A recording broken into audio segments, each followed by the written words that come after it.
Honorable Governor Tawarchand Gehlot-ji, Honorable Chief Minister Basuraj S. Bommai-ji, my senior colleagues from the Government of India, Srimati Nirmala Sitharaman-ji, Shri Piyush Goyal-ji, Shri Prahlad Joshi-ji, and to everybody else present on the dais and in the audience, Ellarigu Namaskara, and to investors who have traveled to Bengaluru today, welcome to our beautiful state of Karnataka, and welcome to our beautiful city of Bengaluru. First of all, let me congratulate the Honorable Chief Minister and the Industry Minister Murugesh Nirani ji for hosting this Global Investors Meet after a long gap. As you are aware, we have all just been through a 2.5-year deep disruption caused by this unprecedented pandemic that had disrupted lives and livelihoods all around the world.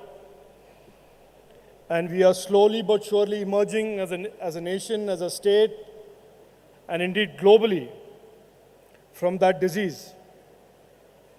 I must extend at the very outset my thanks on behalf of every citizen of Karnataka and every citizen of Bengaluru for the efforts of the government of Karnataka under the former Chief Minister Yediyurappa first, and then under our hard-working Chief Minister Basuraj Bommai-ji for doing what they did during the entire pandemic in protecting lives, livelihoods, and the economy.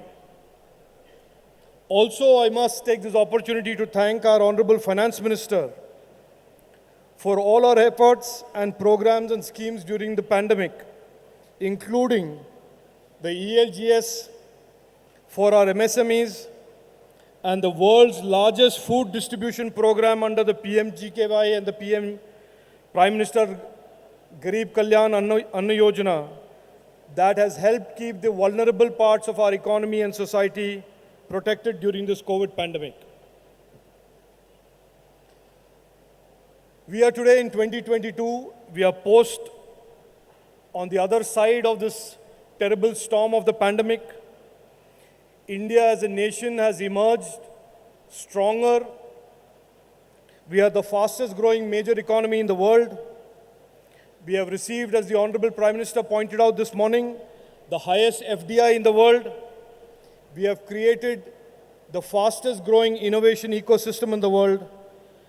We have demonstrated the highest ever exports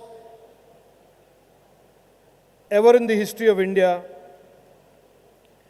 And in the last 3 years alone, 66% of all the FDI in electronics manufacturing has come to India in the last 3 years alone.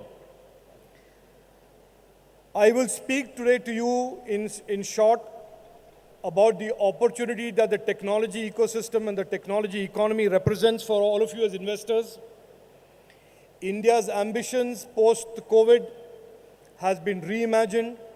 Our Honorable Prime Minister has laid a target for us of $1 trillion digital economy, and he has referred to the coming 10 years as India's decade.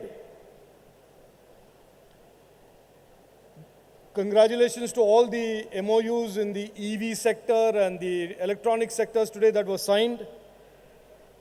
I will point out that what we are seeing today in terms of the growth of the digital economy is only a tip of the iceberg, and over the next 5 to 7 years, we will surely see the $1 trillion digital economy goal of our Honorable Prime Minister being realized in reality. Karnataka has always been the center of technology innovation and has in a lot of ways spearheaded and led India's digital economy efforts.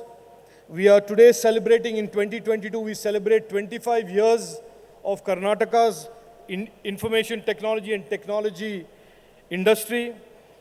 And I just want to today share with you that The opportunities in the technology ecosystem has moved systematically from technology services to startup and innovation ecosystem to electronics manufacturing, semiconductor manufacturing, electronics and microelectronics innovation and design, semiconductor design, Web 3.0, AI, and the very exciting opportunity of the 5G ecosystem marked by the launch of the 5G networks by operators like Airtel, Jio, and Vodafone in the country.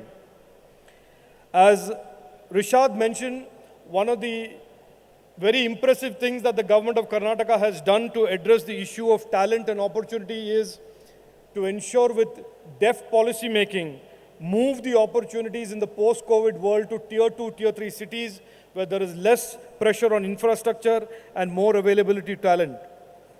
I, on behalf of both the government of India and the government of Karnataka, my call to action to all of those in the audience who are interested in investments in technology is that India is the place, and I will just narrate a short example to tell you how far we have traveled and how fast we are traveling. In 2014, 92% of all mobile phones consumed in India were imported, and in 2022, 97% of all mobile phones consumed in India are manufactured in India.